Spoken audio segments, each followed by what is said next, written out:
Brian's Winter, Chapter 15. Everything had changed. Somehow he thought that it would be like normal hunting except colder and wider, but it wasn't. It all seemed a different world. He made a breakfast stew and ate while it was still dark and didn't open the shelter until close to 10 when the sun was well up. Brian had never felt such cold, never thought he would see it, never thought if he did see such cold, he would live through it. He had his hood up and had to breathe slowly in through his nose to warm the air so that it would not stop halfway down his throat. It was colder than before. How cold? He couldn't guess. But when he went to the bathroom, some of his urine froze on the way to the ground and broke when it hit, and he spit on a clear area of hard-packed snow, and the spit bounced. Still, he did not feel cold. There was no wind, not a breath, and he soon warmed inside his parka as he walked and started to hunt. He hadn't shot in a while and wanted to try some practice shots, but knew he would lose the arrows beneath the snow. He settled for pulling the bow back a few times and flexing his muscles, and found that because the parka was so bulky, he had to lean forward a bit to let the bowstring clear his sleeve. Also, he couldn't keep his mitten off for long or his hand would freeze, so he would have to take time to shake the mitten off before shooting. Game was everywhere. They didn't seem to mind the cold, and he saw rabbits all over the place. He could have shot several, but the moose had spoiled him. There was so much food in the large animal and only the one death. It still bothered him to kill, and it seemed more proper in some way. He would have to kill perhaps 150 rabbits to equal one moose. As it happened, he did not get a moose. He didn't even see a moose. He saw their tracks, and they looked fresh, but after following a moose track for more than a mile and seeing no moose and no change in the track, he decided it was impossible to tell a fresh track from an old one in the powdery snow. They all looked the same. He was working back toward camp and had decided that he would start trying to hit rabbits when he saw the deer. It was a buck with only one antler. Brian guessed the other one had gotten knocked off or had never grown, but the buck was good size for all that, nowhere near a moose, but large for a deer, and Brian studied the layout carefully. Brian was on a small rise, and the deer was slightly below, standing on the edge of a round frozen pond about 50 yards away, much too far for a shot. The deer was in snow up to its belly, biting the tops off red willows, eating them slowly, but its ears swiveled constantly, and Brian knew he could move no closer directly without being heard. But down and to the left, as he faced the deer, there was a shallow depression that angled toward the buck. Not quite a ditch, yet deep enough to hide everything but his head as he moved, and Brian, carefully raising and moving his snowshoes forward slowly, a step at a time, only just clearing the snow, moved down the depression.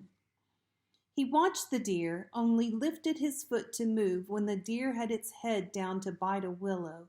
A step, another step, slowly, so slowly, that in what seemed hours he moved sideways and 15 yards closer. 30 yards, still too far, twice too far. Another step while the deer ate, another wait. Holding his breath, 2 steps, 1, half a step, 20 yards, 18, 16, 15, 15 long paces.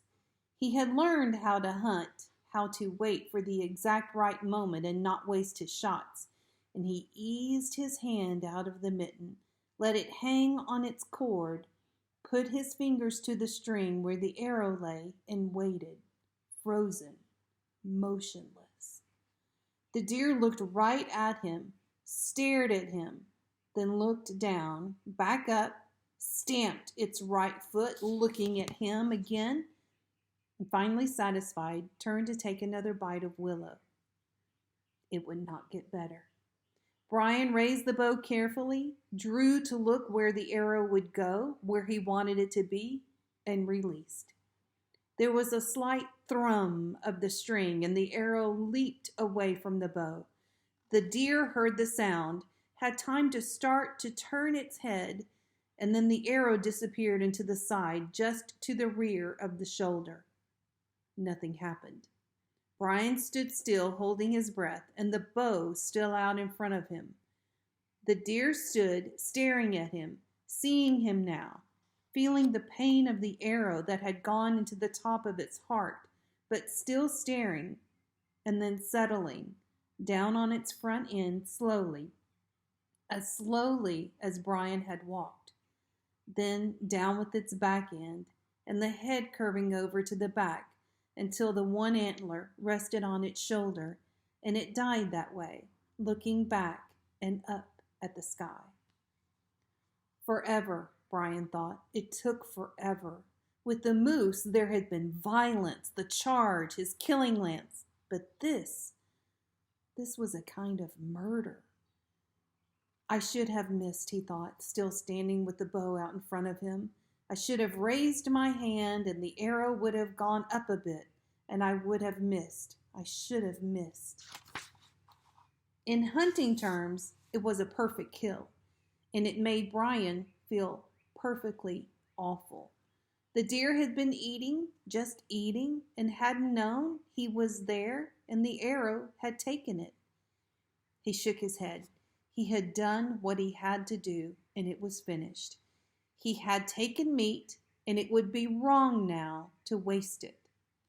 He moved to the dead buck. It was a large deer. Before the moose, he would have considered it huge. But he had learned much from handling the moose, and he gutted the deer and peeled the skin back from the belly up the back on one side, then rolled it and skinned the other side until the hide was free. There were chunks of yellow-white fat on the carcass and hanging on the skin as well, and he left them attached for the moment. He had a lot of daylight left, but there was much work to do as well, and he started in cutting the legs free, as he had with the moose, then chopping the back into pieces. Again, he left the head intact and cut it free from the hide and set it up in the crotch of a tree.